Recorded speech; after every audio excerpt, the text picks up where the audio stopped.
comes down to whether that is commercial off-the-shelf software, proprietary, because, if the government is purchasing your software and you're developing it specifically for the government, under the DFARS, they have technical rights to the data. So when the government funds your development, they get rights to the data. And there's different types of rights. There's kind of unlimited rights, there's limited rights, and they're limited in different ways based on the contract and the contract officer negotiation, right?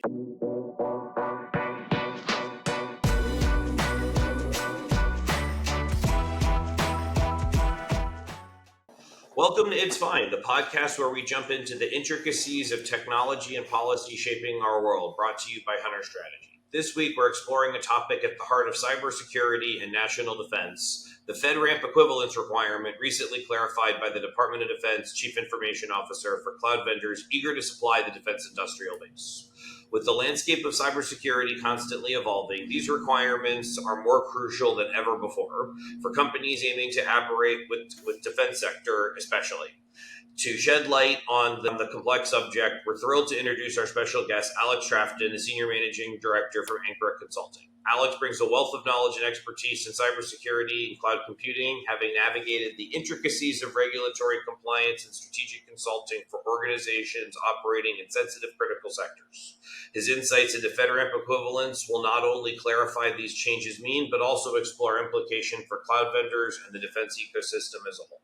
Join us as we dive into the nuances of these regulations, understand their impact on industry, and learn how companies can navigate the sector effectively. Whether you're a cloud vendor, a cybersecurity enthusiast, or someone in the intersection of technology and defense, this discussion promises to be enlightening. Welcome, Alex. Thanks, Matt. Good to be here. So, and for those that are learning about this memo the first time coming into this discussion, a few months ago, DoD clarified, or DoD CIO clarified what FedRAMP equivalence was. Do you think you could start by giving your overview of what those requirements were and why these changes we think are so impactful?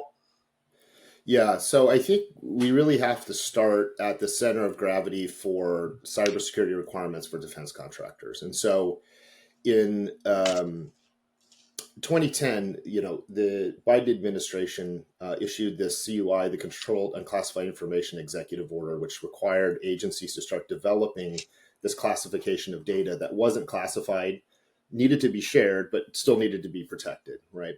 And so the agencies went out to go and do this and to make a rule and to do all of the things that the federal government does. And they issued a final rule in 32 CFR. And the first agency to kind of extend these protection requirements outside of the agency was the DoD.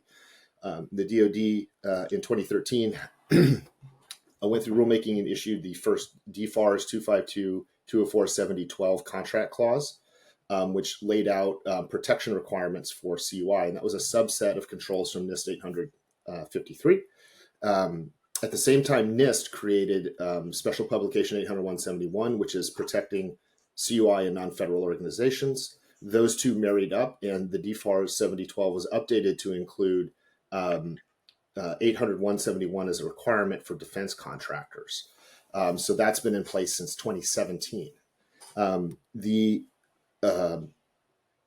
clause also calls out a broader segment of what is adequate security for federal contractors to the DoD when they process, store, transmit covered defense information, which is what the DoD calls all of its types of CUI. There's 4 types of DoD CUI. Controlled technical information is the one that most of the defense contractors will be dealing with.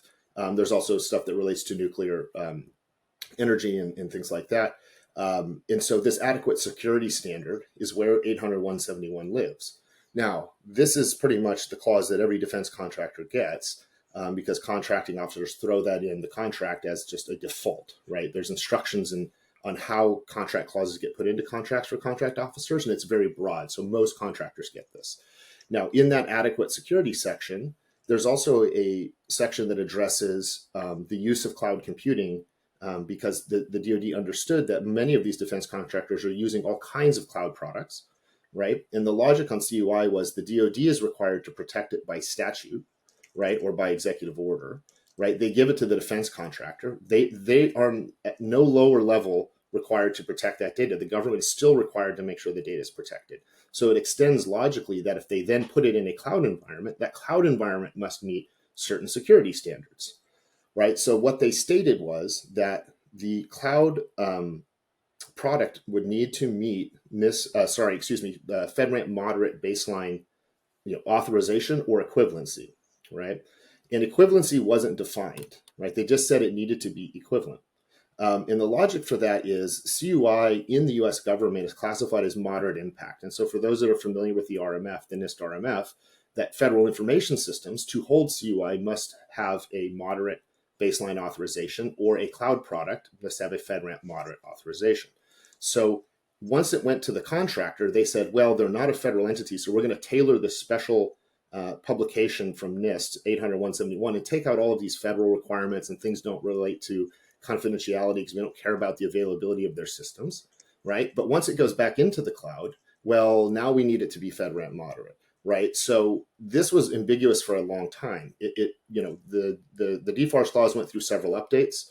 In 2019, they updated it to include two supplementary clauses, 7019 and 7020, that related to self-assessments and uploading of SPRS scores and summary scores of their compliance with 800-171, and also assigned contractual rights to the DCMA, the Defense Contract Management Agency, and their auditing arm, DIBCAC, to audit certain companies on their compliance. That DFARS 7012 clause on FedRAMP moderate equivalency didn't change.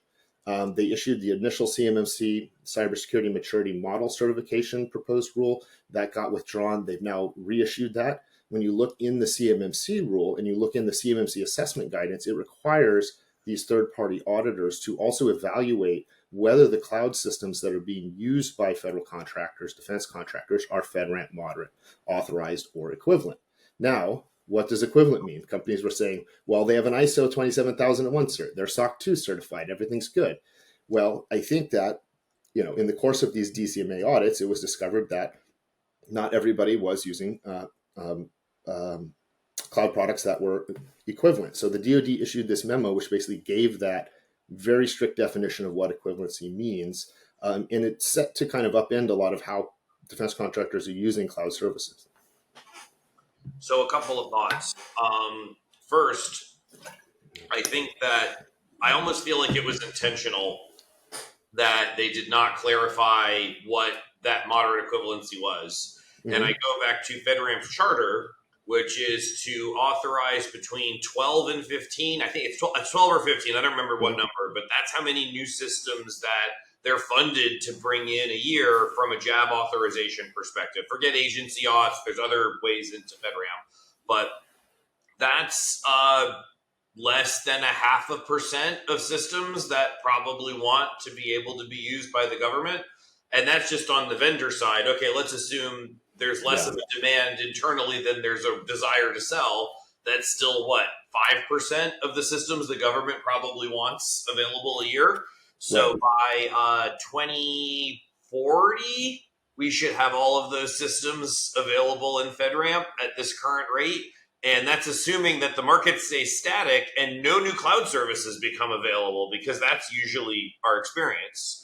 So it almost felt to me like they were there was this wink of just do the right thing, work with the right companies, make sure they were on their way to FedRAMP moderate and they can prove to you that they were.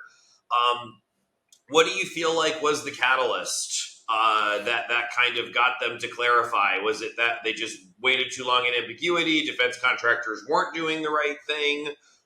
Where do you think that kind of pushed such a, I don't want to say it was a harsh interpretation. I think it was actually a relatively predictable interpretation.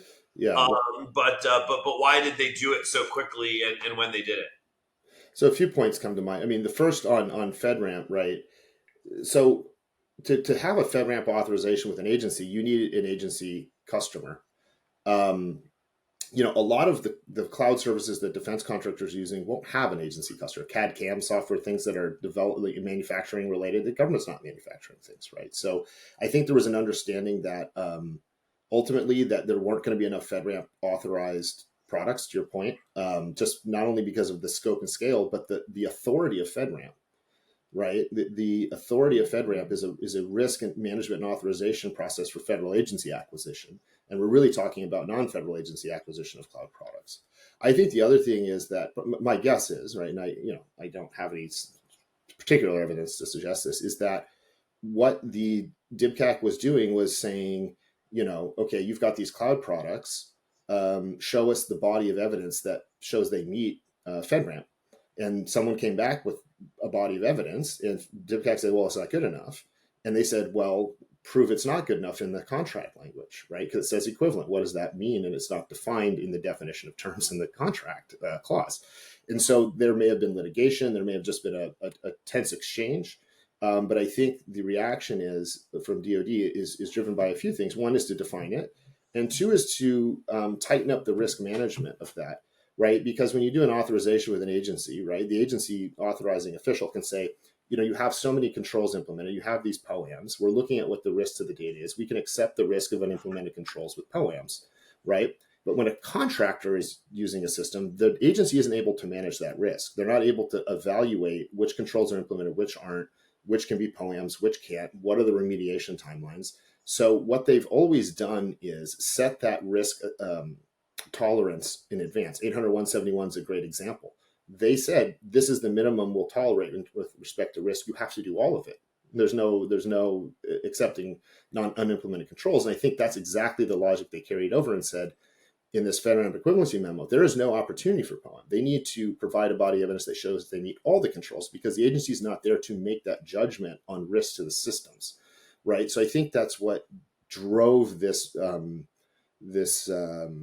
memo, in which friends of mine in the industry were saying they've kind of nuked everyone from orbit, because as you guys know, FedRAMP is an extremely difficult and costly process, right? And there's no allowance for deviation from the control baseline, where there is in FedRAMP. This memo doesn't allow that. So it's really almost a more stringent standard, because there's no opportunity to go to an agency official and say, well, here are the things we're still working on. And the agency can go, okay, we appreciate that. Keep working on them. Finish them in 6 months. We'll authorize the product. So this is actually a far more stringent standard, which is going to be really difficult for the defense industrial base.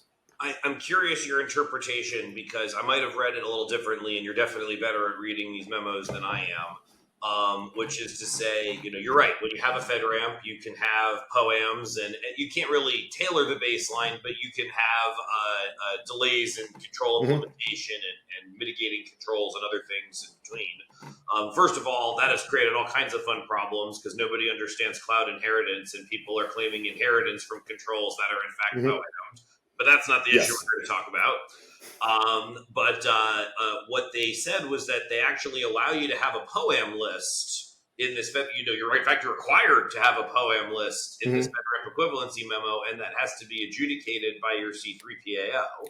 So does that mean that in your mind you have to have that POAM list, but it has to be empty, and you can't have any open POAMs? Is that kind of your reading what the memo says?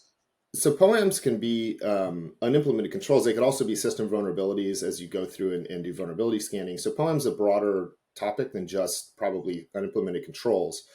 So correct that the memo does state that the 3PAOs will accept a POAM list, but the memo also states that all POAM actions must be corrected and validated by the 3PAO as closed. So there's actually a requirement that when you submit a body of evidence for FedRAMP moderate equivalency, that's evaluated by that FedRAMP 3PAO. So what the DoD is doing is saying they're kind of by this memo defining this equivalency standard in the contract, giving authority to the 3PAOs to serve as their oversight, right? And so almost it's like not risk acceptance. They've almost like delegated a degree of risk acceptance to the 3PAO. Yeah. And it's an interesting mix, because it feels like they can't say it this way, but it feels like they mandated FedRAMP ready plus Kanban. Yes. Right. That's effectively what it feels like came out of it from what. And again, I'm just trying to reduce it to terms that people that are in the FedRAMP orbit kind of understand. So that's right. So the POAMs, right, if they're operational, they have to be closed, and the 3PAO has to validate them. Now, the CSPs are allowed to have operational POAMs that are not a result of the 3PAO assessment. So that's going to be minor issues around vulnerabilities, or like we need to close a port on the firewall. So the control isn't implemented, right? Because you can implement a control and you can have a deviation in, right? So we block, certain ports, right, at the firewall, right? And you can have one of those ports open. You're like, oh, well, we need to close that. Well, it's not that you're not implementing the control, right? It's that you need to have a POAM to kind of clean that up, right? And so there's that level of discretion for the 3PAO. Now, if you were to say, well, I don't have an incident response plan, right? Like that's not going to fly. Sure. So I think that the POAMs are allowed at the operational level, and if they're not related to the assessment, but at the assessment level, the controls need to be implemented, all of them, right? For even if they're partially implemented effectively, is what you're saying, or implemented with gaps, maybe as opposed to yeah, and I think again, there's ambiguity. Like every time the government makes a regulation, as we know, cybersecurity is incredibly detailed, right? Do I need every single system to be deployed with a STIG baseline to be compliant with secure baseline requirements, or can I have one that's not? Like, what are the compensating controls, right? So there's a lot of discretion for the 3PAOs there, I think. But in the end of the day, I think if you look at the major controls and the major control families, and you look at the enhancements, like those need to be implemented, right? Or there needs to be a compensating control in place that the 3PAO judges is satisfying the intent of the original control.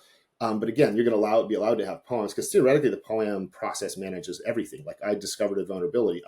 It's a high vulnerability. Under my policy, I remediate that in 60 days or 30 days or whatever it is. I think those things are going to be allowed in the POAMs, while the controls probably won't be. But again, like leaves a lot of discretion to the 3PAOs, right? And by design, right? Because the DoD kind of, if you look at the history of this, they've just kind of not wanted to address the responsibility. They created the CMMC to have a third-party group audit. They've kind of said this is somebody else's responsibility. Like, and they don't talk about it a lot. They issue these memos. They're not always that detailed, and I think they try to push that out. So they're not accepting the risk of making those judgment calls.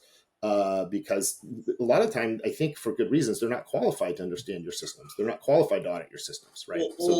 There's a very limited number of people in DoD that have that level of qualification, and the majority of them work for DIB and they've got their dance card full until 2030 with assessments they had scheduled under the old rules. So yes, I think it was smart of them to bring in industry, but I do think that it has created this interesting interwoven kind of concept, because industry can accept some risk. right. To your point, operational things like STIGs and whatever. You might find a C3PAO that's like, oh, you don't have an incident response plan, but all of your, you have a moderate level baseline, but by definition, all of your data is public, right? You're a public research cloud tool that publishes everything, and your confidentiality is low for everything because that's just your concept. So we're going to accept that. I could see a C3PAO accepting that. And that's, to your point, kind of counter to what the memo is really asserting. And I don't know that any security organization, if they got to that level of an assessment, which I doubt they ever would, they would get the body of evidence and see that it was adjudicated with the stamp and probably move on. But if they did, I don't know that they would say that that's the wrong interpretation that C3PAO did. But I also don't think that it's actually complies with the memo. So it's an interesting problem, to say the least. Well, I think the other thing is that for a long time, across industry. So you name the industry, and not even cybersecurity, where the government has kind of said this is a market issue. Like, we're not going to regulate the market here. The market will make decisions on risk. You look at financial markets, right? How volatile they were until the government started inputting, Dodd-Frank and other kind of rules. And cybersecurity is no different. That if you leave industry to make judgments on risk, they're incentivized to prioritize profit, especially when they have shareholders, right? Like that's how they are judged as CEOs and CFOs. And so the issue has been that when you leave industry to make the risk decision, they have competing and perverse incentives when it comes to managing cyber risk. And I think that if you look at the audit reports from DoD, and you look at the mass exfiltration of data to China from the defense industrial base, I think they've just come to the conclusion that like industry can't manage this risk. Like we have to manage it, and we can't do it on a case by case basis. So we just have to set the low water mark. And so 800-171 is the low watermark for non-federal systems, and this memo will set the low watermark for their cloud providers.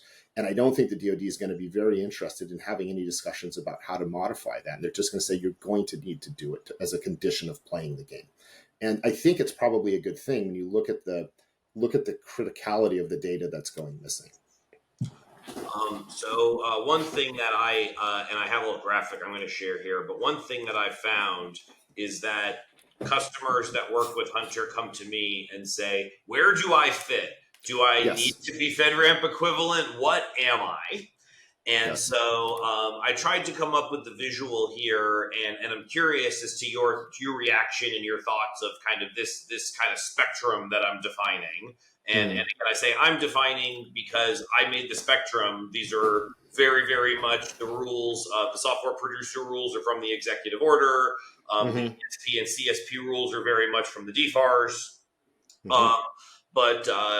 You kind of have this interesting blurred line, because if you're a company that provides command and control software to manage satellites in outer space, and you provide the software, you're a traditional software provider, you're not really playing this FedRAMP or CMMC game at all, right? You're squarely in the SSDF category of, I built software, I gave you software, and I'm certifying that I built my software in a secure way. Go ahead. Yeah, I mean, that's an interesting take, because it comes down to whether that is commercial off-the-shelf software, proprietary, because, if the government is purchasing your software and you're developing it specifically for the government, under the DFARS, they have technical rights to the data. So when the government funds your development, they get rights to the data. And there's different types of rights. There's kind of unlimited rights, there's limited rights, and they're limited in different ways, based on the contract and the contract officer negotiation, right? So if that data is proprietary to the company and it's commercial off the shelf, meaning you sell that to non-federal entities, the same version you would sell to the federal entity, it's subject to just the SSDF. Now, if the government has funded the development of that software, or if it's unique and specific to the government, those things will make that software covered under the DFARS and potentially be CUI the data, right? It gets more interesting if the data, then the software is also export controlled, if it manages encryption, right? So if it's an encryption software, it might also be controlled under the ITAR or EAR, and have certain export control requirements, right? Now, if you deliver it through a cloud product, you've got a whole other issue, right? So this is a great map, and I think it's just there's this underlying theme of who has rights to the data, right? And which regulatory authority applies, right? Because secure software development is an agency requirement, right?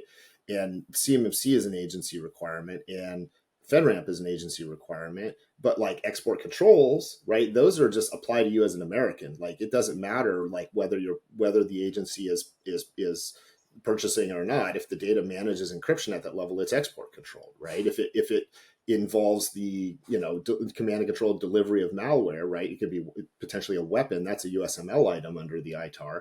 That's export controlled. So there's these other facets that get put into this, right? That come down to contract rights. It comes down to, are they commercial? Are they open source? Are they export controlled, right? So all of that kind of like, it's just a really complex regulatory environment. And that's the challenge, is because I think that a lot of the companies that are doing this, they don't have the resources to get those opinions from consultants or law firms, and they don't have internal counsel to do it who are expert, right? Because there's a lot of things that come into this, right? Contract law, cybersecurity regulation, export control law, knowledge of how software is developed, right? What's the difference between application code and object code, and what is software? Is it a tangible medium of expression, which is the definition of software, right? What does that include? Application code? Is it only object code? Is it both, right? So I think that there's a lot that I hope I'm not getting overly detailed here, but there's so much to consider when you start to look at these individual use cases, or to your point, when they overlap.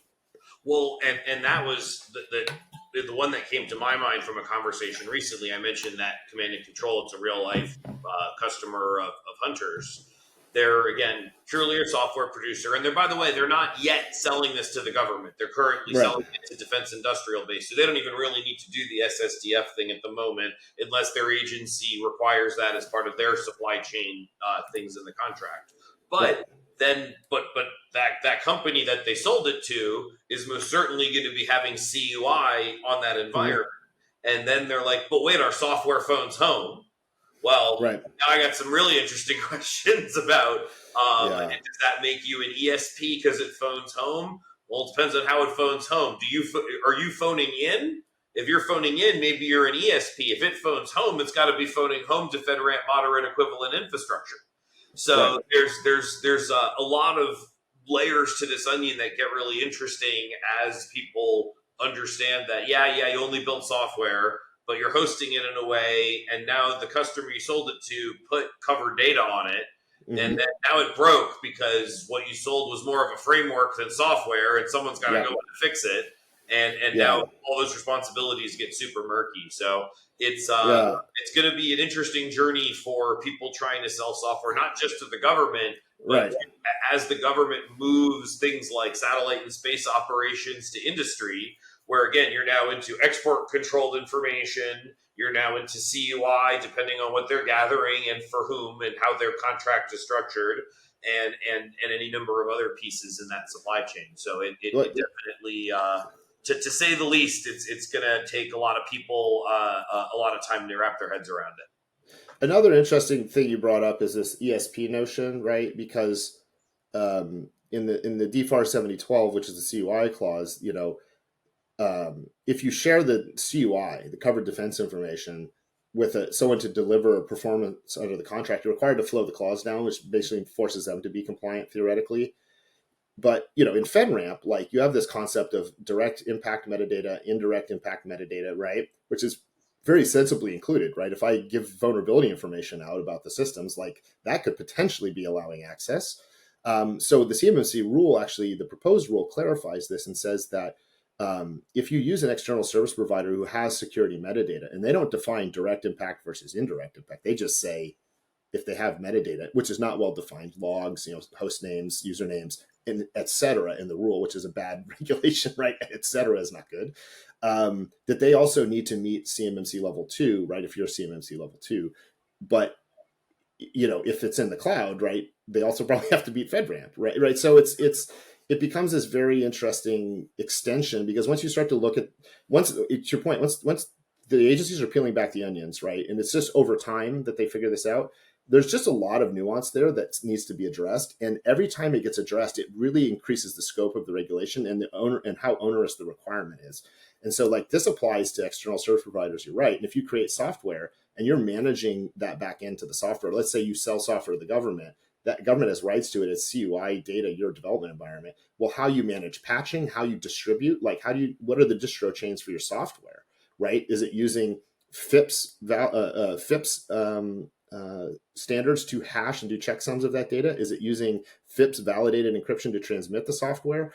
Are you managing vulnerabilities over FIPS validated communication channels? Are you securing vulnerability information? Like, it really starts to change the game when you start to talk to software producers, right?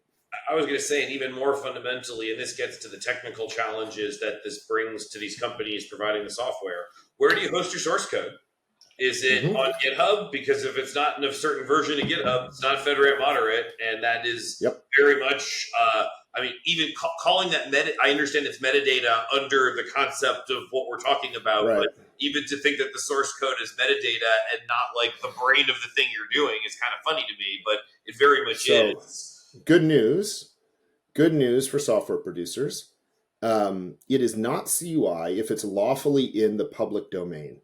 Right. So open source, if you're using open source third-party libraries and software development kits, that's lawfully in the public domain. So it's not CUI, as long as it's lawfully there, as long as someone didn't steal it and put it on GitHub, right?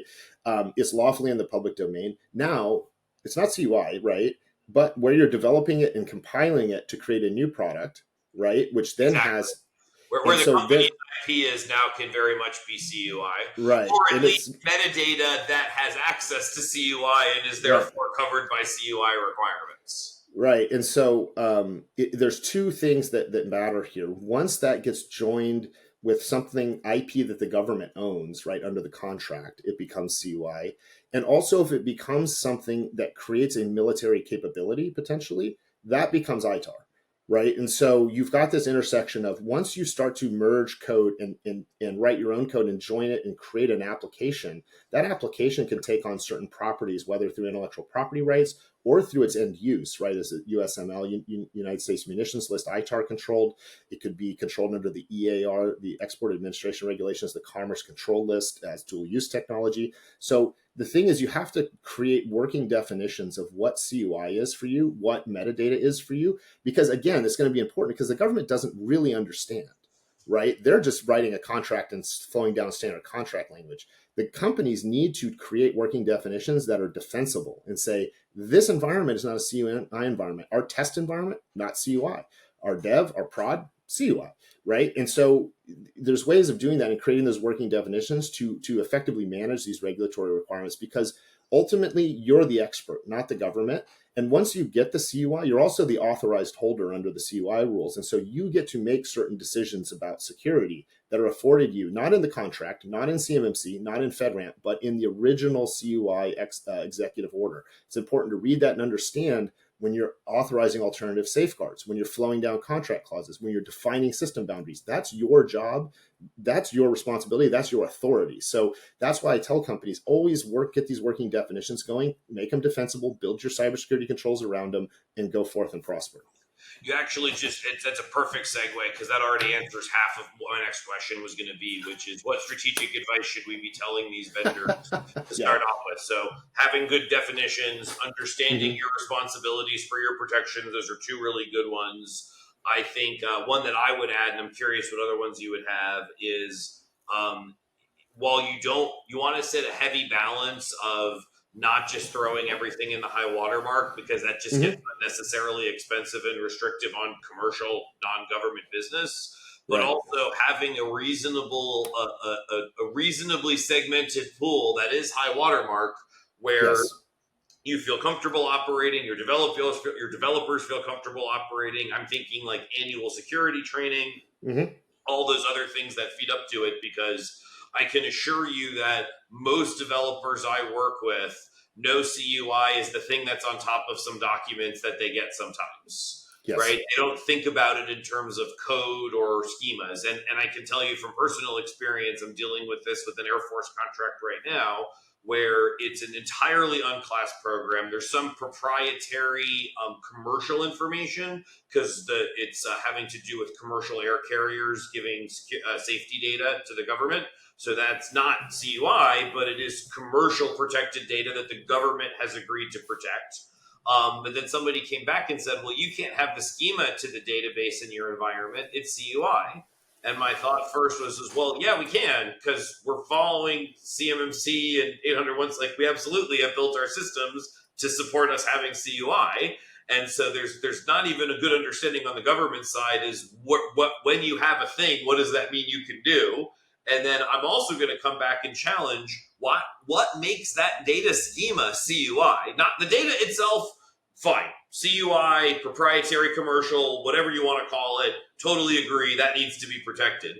But like the column names, I don't. Have I seen schemas that are even classified in TSSCI? Absolutely, but they have a very clear derivative and explanation as to why the schema itself is sensitive.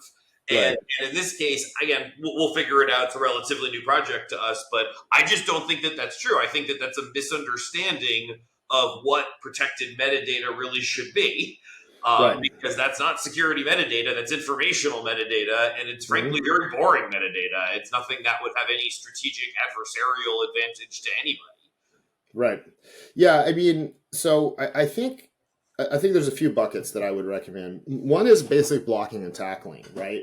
Know where your data is, where your systems are, keep that inventory up to date, automate that, right, as best you can. You've got vulnerability scan, you've got all these other things. Account for external system interconnections, so your cloud services, your DevOps pipelines, things like that. Account for your system dependencies, right? So you may have a system outside of your boundary that provides a security function. You may have a workflow ticket, like a ServiceNow ticketing system that provides access, right, to this environment. It's not in the environment. You need to account for that. So you need to account for your systems, your data, classify that data, right? And where there's a question on classification, read the regulations. And when it comes to federal agencies, talk to them, right? So if you have a contract with the DoD, this works. If you don't, you go to your prime. which is far more difficult. But under the CUI rules, the policies inside of DoD, if you read the CUI policies that DoD issues to DoD components, they're required to provide a senior agency official to adjudicate questions of CUI. Is something CUI, is it not? The contract officer may not know. DoD is required to provide that SAO.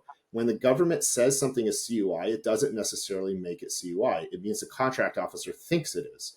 For it to be CUI, it needs to be classified as that under a dissemination authority, which is a statutory or regulatory authority that makes it CUI. So when you can ask for a security classification guide for the project, there's a lot of things you can ask for. And when there's something that's CUI, you want to make sure that it is and say, well, show me the dissemination authority. Under what authority are you classifying this as CUI, or why should I?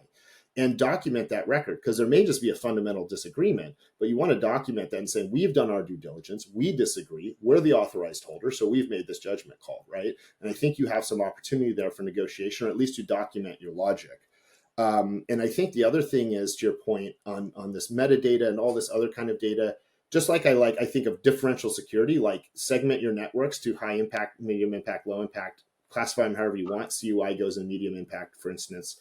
At the same time, like differential privacy, right? I can have a lot of data and I can present at the application layer data that's not controlled, right? So if I have a bunch of PII and I'm doing processing of this, I mean, DHS just came out with a CUI rule that addresses this and requires FedRAMP authors and moderate ATOs for these systems. And if I'm processing agency PII, right, I can represent that at the application layer as statistics, as information that may not be CUI, right? Because I'm not showing you the PII. So that concept of differential privacy can also be differential security, right? I can scrub and create a presentation of that data at the application layer that's not necessarily controlled, right? So that, to your point, like understanding these things is complex, but it's worth reading the regulations. It's worth reading your contracts. It's worth getting expert help, right, from a third party, Ankura, Hunter Strategy, a good law firm, and understanding what all this means, and then building your security posture around that. To your point, to minimize the cost of the controls, only implement where you need to, always implement good security. But if you're going to spend to do something that's specific to the contract, make sure that's a limited spend, right? And so I think those are the things you should be doing. And don't be afraid to interact with your prime and your agency contract officer. And the reason, and I'll say this kind of openly, it's not only to get an information, it is to document that you asked and they said they didn't know or weren't able to provide a reason. Right? Then you have a documented record that they couldn't tell me. So as the authorized holder, I made a decision with the best interest of U.S. national security at heart, and I made a decision to secure this data in such a way. And that provides a documentary record that you've acted in good faith. Because where companies are going to get in trouble with False Claims Act, with other things, right, is when they don't operate in good faith. Because the issue under the False Claims Act, right, so you said you implemented security, you got compromised, you weren't implementing security, you got the contract telling the government you implemented security, so you lied to the government. The standard is knowingly doing that. If you're operating in good faith, you're not going to be knowingly violating, right, your contract or regulatory requirements. So that documentary record is really important to ensure that you're not knowingly doing anything and you're documenting your good faith efforts to protect the national security equities of the United States. So let's talk trends and future stuff. Given we've kind of seen this evolution, right? Where do we think this is going? Yeah. So I think, after many years of saga, the CMMC is going to be done. There's two parts to that. There's the 32 CFR program rule. So that's a proposed rule. Comments are closed. It'll come back as an interim final rule or a final rule at some point. After that, the DoD will then make a contract rule. So the program will be done. And they'll say, this is the contract clause we're going to implement. How do you flow it down? How do you get it assessed? What are the specific contract language requirements? That'll be in 48 CFR. That'll take a year or so to go through the same process, proposed rule, interim final, or final rule. CMMC will be the law of the land. I think the FedRAMP thing is going to be hard-coded into CMMC. I don't think the memo will be, because this came out after the proposed rule was issued. So I think the FedRAMP memo is going to be a backdoor, because, as I said, 7012 is the center of mass for CUI protection. CMMC only validates it. So I think that you're going to need to present this body of evidence. This memo will be rolled in as incorporated by reference, right? That 3POs and CMMC assessors are going to say this is included by reference because it's part of the adequate security we're assessing. I think FedRAMP is going through modernization, right? I think FedRAMP is trying to expand its capabilities, and because cloud adoption is only going to accelerate, right? I think that the secure software development framework is going to be, right now it's an attestation, the agency can request it. I think it'll be hard coded into the federal acquisition regulation. I think there will be more enhanced validation of that, because what CMMC shows and the CUI saga shows is self-attestation does not work. Companies don't understand. Companies aren't incentivized to be fully honest about that. I think the other thing that's going to happen is with the SSDF rule with the FAR, there's also a CUI rule with the FAR. So the DoD FAR, or the CUI rule for the DoD, was a stopgap because the federal acquisition regulation is supposed to contain a CUI requirement. So I think when that gets done, the CUI requirements are going to be passed on to every federal contractor in a contract similar to what DoD has. 800-171 will be a baseline.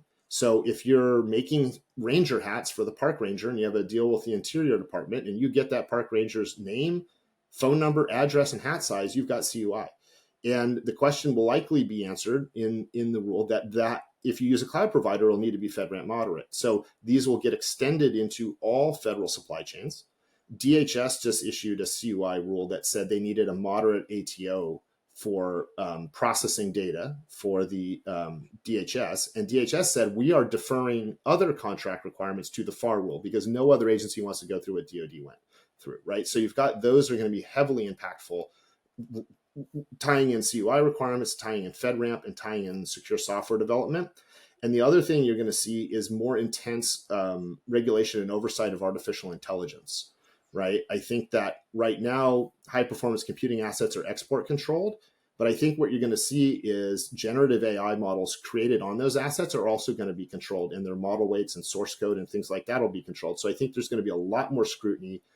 There was just a couple memos out that agencies are required to appoint AI officials, and there's just going to be a greater focus on that. And I think it's tricky because the way you secure HPC and AI environments, those systems aren't built for security controls. They're built to run high performance workloads. And it's going to be hard to implement FedRAMP or 800-171 on those systems. So there's going to be a delta between what the government expects for security and what industry can deliver. And I think those are the key trends right now is kind of how do you apply all of that, right? So the broader FAR CUI rule, how is FedRAMP incorporated into that? Secure software development as a contract requirement, and how all of the above applies to artificial intelligence. Yeah, I was going to say, I think I had everything that you listed in your head except for AI, because I did not. I keep forgetting about how AI is going to get swept up in this, even though it's totally different and it really shouldn't be governed the same way. But we're not going to restart this process another way. We're going to use what we got. The government doesn't have any option. As difficult and as painful as that'll be, there is just no other option. Yeah, I mean, this Federal Information Security Modernization Act, FISMA, and this was the first FISMA was early 2000s, right? And they've updated it. But it's very clear how information security is going to work in the government, right? It's under FISMA, and NIST is the authority, period, the end. There's no other way to evaluate security, to create standards, to create guidelines. That's it. So we know who's going to be writing the rules. We know how it's going to go. And there's just no way to turn the ship. And I think to your point, right, governing AI needs to be different. But when the AI falls under CUI rules, SSDF rules, cloud rules, you're going to get those rules. There's no other option. That's just how the thing works. And so you're going to have to bridge that delta between what you should be doing with AI and what the government's required to be doing with AI by its own statutory requirements. So I'm interested. We'll see what happens. Yeah, I was going to say, interesting times to be around. Alex, thank you so much for being here this afternoon. This has been great. This has been wonderful. Yeah, I had a great time. Thanks, guys. Thanks, Matt.